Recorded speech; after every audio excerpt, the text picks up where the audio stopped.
साथियों, आपको पढ़कर सुना रहे थे कि ब्राह्मी चेतना का विराट महासागर और हम उसके एक घटक।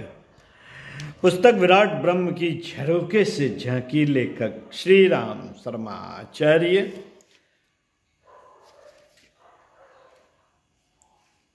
पृष्ठ 39 से पिछले वीडियो के क्रम में पढ़कर सुनाते हैं। आइए सुनते हैं।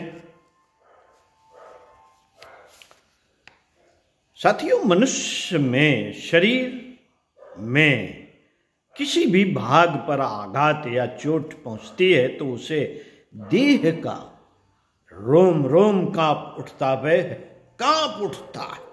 पांव की उंगलियों में चोट लगे तो मस्तिष्क भी उद्विग्न हो उठता है। हाथ भी काम करने से इनकार कर देते हैं।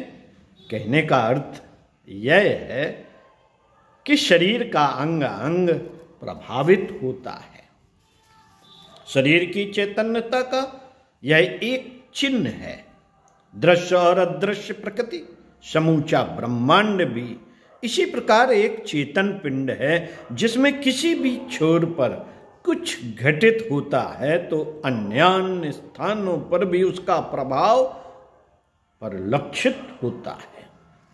वैज्ञानिक खोजों के आधार पर इस निष्कर्ष पर पहुंचा जा सका है कि जिसे हम जड़ समझते हैं वह वस्तुतः जड़ है नहीं। चेतना उसमें भी विद्यमान है और संसार में घटने वाले घटनाक्रमों से लेकर प्राकृतिक हलचलों का भी उस पर प्रभाव पड़ता है। व्यक्ति का निर्वाह और विकास जिस प्रकार समाज पर आश्रित है तथा उससे अविच्छिन्न रूप से संबद्ध है, ठीक उसी प्रकार व्यष्टि चेतना या व्यष्टि मस्तिष्क भी स्वतंत्र दिखाई भले ही दे, वह समष्टि चेतना का ही एक अंग है। लोक रुचि और लोक मान्यताओं के बदलते रहने का भी यही कारण है। लोगों का चिंतन प्रवाह अपने में प्रायः एक ही दिशा में होता है। मनस्वी और स्वतंत्र चिंतक हर समय अपवाद स्वरूप हुए हैं, परंतु सामान्यतः लोक चिंतन के प्रवाह की धारा एक ही दिशा में बहती है। युद्ध और शांति के दिनों में इस तथ्य को बड़ी आसानी से साकार हुआ देखा जा सकता है। अपने समय में पूर्वजों के कथन को प्रामाणिक मान लेने की श्रद्धा अब उखड़ रही है तथा तर्क और प्रमाणों पर आधारित बुद्धिवाद को मान्यता मिली है। किसी जमाने में त्याग, बलिदान और आदर्शवादिता अपनाने में एक दूसरे के बीच प्रतिस्पर्धा चलती थी और इस क्षेत्र में जो जितना सफल होता था वह उतना ही गौरव अनुभव करता था। अब उससे सर्वथा भिन्न स्थित है। इस समय विलासिता की धूम है। संग्रह, उपभोग और पद प्रदर्शन के प्रलोभन का भूत हर मस्तिष्क पर छाया हुआ है। इसी प्रवाह को लोकमानस कहा जा सकता है। समय समय पर कई तरह के फैशन, कई तरह के व्यसन और कई तरह की परंपराएं बनती हैं तथा कालांतर में उनका स्थान नए फैशन, नए व्यसन और नए प्रचलन ले लेते हैं। जनसामान्य इस प्रवाह में अनजाने ही बहने लगता है। ब्रह्मांडी चेतना के अस्तित्व और उसके व्यक्ति चेतना के साथ संबंधों व आदान प्रदान की बात अब दिनों दिन स्पष्ट होती जा रही है तथा उसे प्रामाणिक माना जा रहा है। मनुष्य के अचेतन मन को अत्यधिक अद्भुत और रहस्यमय होने की बात तथ्य रूप में स्वीकार कर ली गई। चेतन मन की बुद्धि क्षमता उसकी तुलना में अति तुच्छ है।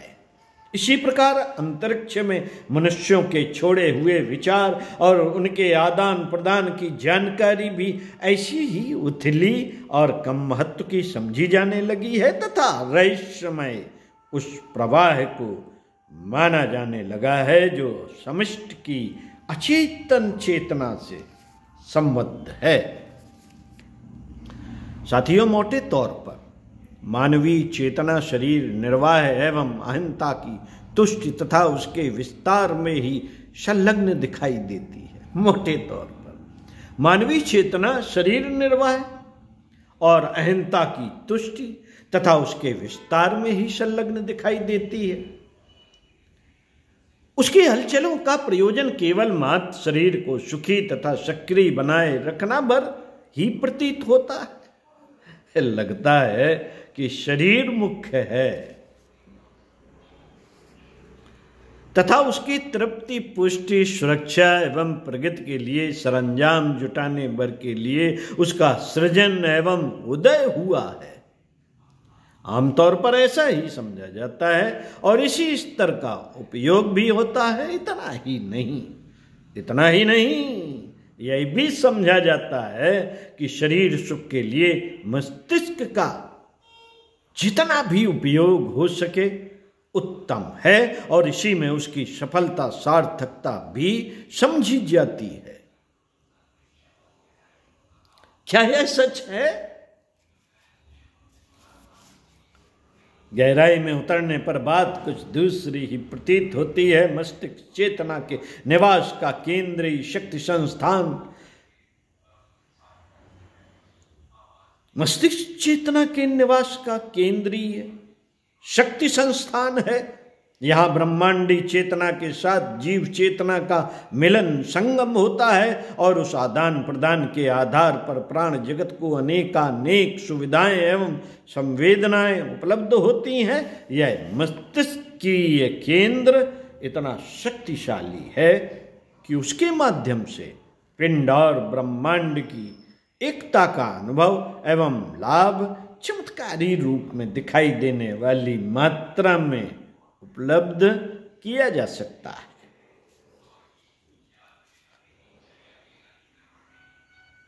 पिंड और ब्रह्मांड के अंतर संबंधों तथा आदान प्रदान के क्रम को कई उदाहरणों से समझा जा सकता है। प्रत्यक्षतः हमारी पृथ्वी मोटे तौर पर एकाकी दिखाई देती है।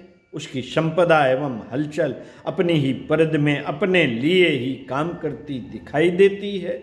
बहुत समय तक नक्षत्र विज्ञानी भी ऐसा ही मानते रहे।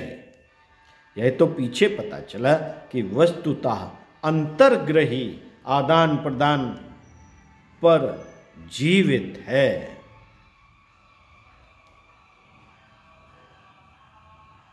सूर्य की ऊर्जा का शोषण पृथ्वी पर वातावरण की सृष्टि करता है और इस वातावरण से, जिसे ऊर्जा ईंधन भी कहा जा सकता है, जड़ परमाणुओं और चेतन जीवाणुओं को विभिन्न प्रकार की गतिविधियां संपन्न करने के लिए आवश्यक सामर्थ्य प्रचुरता से उपलब्ध होती है। पृथ्वी इस प्रकार अपनी विशिष्टताओं को बनाए रखने के लिए बहुत कुछ तो सूर्य पर निर्भर करती है।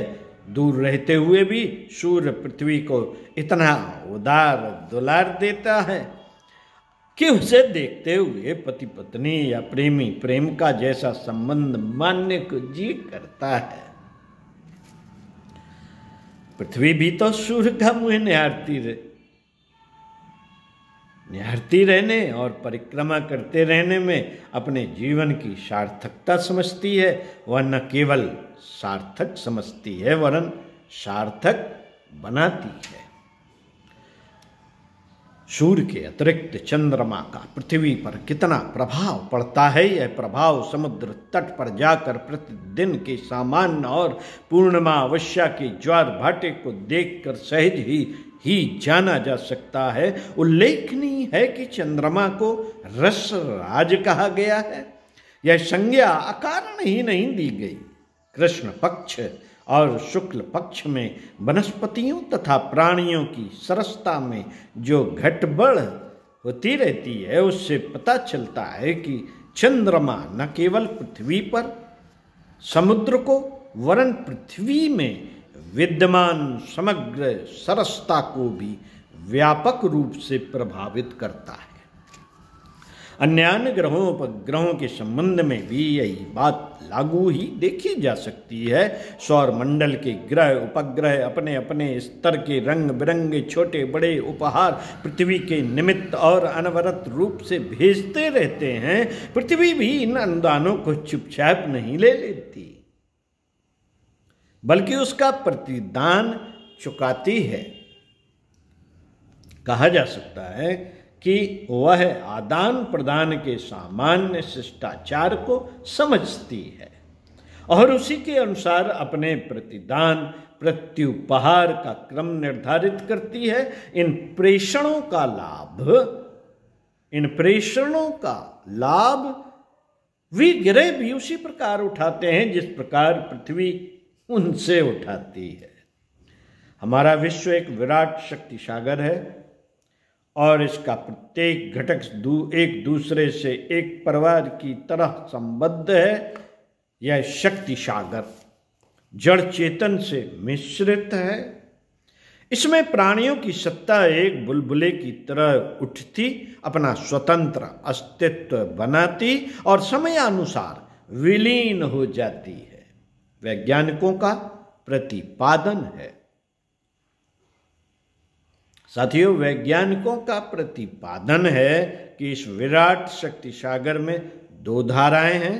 एक धारा भौतिक शक्ति है और दूसरी प्राणिज। ये दोनों शक्ति धाराएं मिलकर एक युग में बनाती हैं। विकासमान विज्ञान अब जीवन को रासायनिक संयोग मात्र नहीं मानता। अब विज्ञानी भी मनुष्य चेतना की मरणोत्तर सत्ता को स्वीकार करने लगा है और चेतना को जगत की एक स्वतंत्र सत्ता मानने की ओर अग्रसर है।